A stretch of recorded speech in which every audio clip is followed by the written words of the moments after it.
Rain hammered the church roof the night Jesse Cullewa stood up in front of the whole town and asked Sarah Whatfold to marry him for the 7th time in his life. Only this time, he did it on his knees in the mud in front of everyone leaving the social. Boots stopped. Fans stopped waving.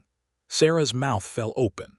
Jesse held up a small velvet box with a gold ring inside, his rich rancher's coat already soaking through, and he did not care one bit. Somebody's dog barked. A little boy laughed out loud until his mother pinched his arm. Sarah looked down at Jesse kneeling in the wet dirt, his hat crushed in his other hand, and she said, "Jesse Cullewa, you may have gold in your pockets, but you do not have what my heart is asking for." Then she turned and walked back into the church hall, her skirts swishing, and did not look back. Nobody moved for a long moment. Then the whispers started, quiet as wind through wheat. 7 times, someone muttered. 7 times that man has been turned down. A woman covered her smile with her gloved hand. A cattleman near the door shook his head slow, like he was watching a good horse go lame. Jesse stayed on his knees a second longer than he needed to, staring at the mud, at his own reflection wobbling in a puddle. Then he stood, brushed off his knees like it was nothing, put his hat back on, and walked to his horse without a single word to anybody. He swung up into the saddle, wet leather creaking under him, and rode off into the dark toward his big empty ranch house, leaving the whole town of Rudwata Flats staring after him. The richest cowboy for 100 miles.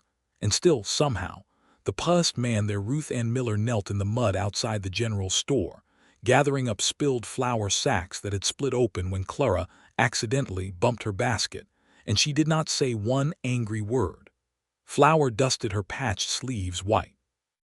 A few townsfolk walked right past her, stepping wide around the mess like she was invisible, like the flour and the woman kneeling in it were both just something to avoid getting on their boots. Clara stood over her, hands on her hips, a small smile tucked at the corner of her mouth. "Careful, plain Ruth," Clara said sweetly, loud enough for the whole street to hear. "Some of us have somewhere to be." A few girls behind her giggled into their gloves. Ruth Ann did not look up right away. She finished gathering what flour she could save into her apron, folding it carefully like it still mattered, like every bit of it was worth keeping.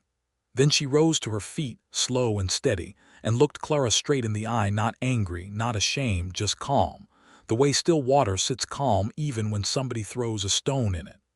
"I hope you have a fine afternoon, Clara," Ruth Ann said, her voice quiet but not shaking one bit.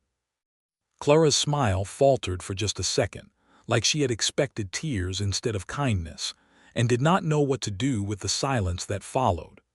Ruth Ann turned and walked on toward home, her apron heavy with rescued flour, her back straight despite the laughter trailing behind her. Nobody in Rudwata Flats saw what happened after. Nobody saw her stop at Widow Summons's gate on the way, still covered in flour dust, and hand over half of what she had saved without being asked.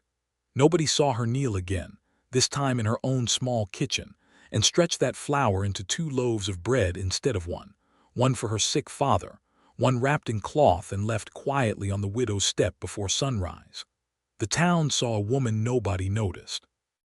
They never once saw everything she carried. Lightning cracked the sky wide open just as Jesse's horse reared up screaming, and then the ground rushed up to meet him hard, pain shooting through his ankle like a hot iron. He lay there in the mud, rain hammering his face, his horse bolting off into the dark without him. For a moment, the richest cowboy in the county could not even stand. He gritted his teeth and dragged himself toward the nearest light he could see, a small, crooked house with one candle glowing in the window. The door flew open before he even reached it.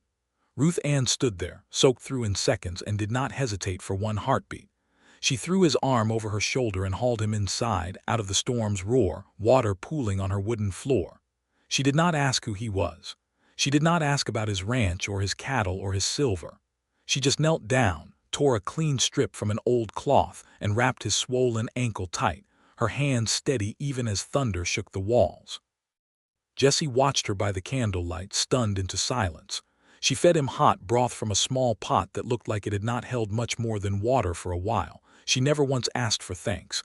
When he finally found his voice, he asked, "Why do you help me? You do not even know my name." Ruth Ann looked up at him, calm as still water, and said, "A man hurting in the rain does not need to tell me his name for me to help him." Jesse said nothing back. He only stared at her rough, capable hands, at the patched dress soaked and clinging to her shoulders, and felt something crack open inside his chest, something that 7 proud, powdered, perfumed women had never once touched. Outside, the storm kept raging. Inside, by one small candle, the richest cowboy in Rudwada Flats sat humbled on a stranger's floor, beginning to understand he had been looking for treasure in all the wrong places. Jesse rode up to the crooked little house at dawn, his ankle still wrapped, and this time he was not falling. He was kneeling on purpose, right there under the old oak tree, in front of the whole gathering crowd he had quietly invited. Ruth Ann stepped out onto her porch with a basket of laundry still in her arms, and she froze the moment she saw him down in the dirt, the same way Sarah Wetfold had seen him 7 times before. Only this time, Jesse was not looking up with desperate eyes. He was smiling, sure and steady, like a man who finally knew exactly where he stood. Whispers rippled through the small crowd behind him. Clara stood near the back, gripping her shawl tight, her face going pale. "He can't mean her," someone muttered. Jesse held up no fancy velvet box this time, just a plain gold band, simple as the woman he was offering it to. "I have been rich in cattle and gold for many years," he said, his voice carrying clear across the yard. "But I was poor in the one thing that matters, until you took a stranger in out of the rain and asked for nothing back. I do not want a wife who wants my fortune. I want a wife who already has one of her own, right here." He touched his hand gently to his own chest, then reached it out toward her. Ruth Ann's basket slipped from her arms, laundry spilling into the dirt, and for once in her life she did not bend down to gather it up. She walked straight down the porch steps instead, straight toward him, tears cutting clean lines through the dust on her cheeks.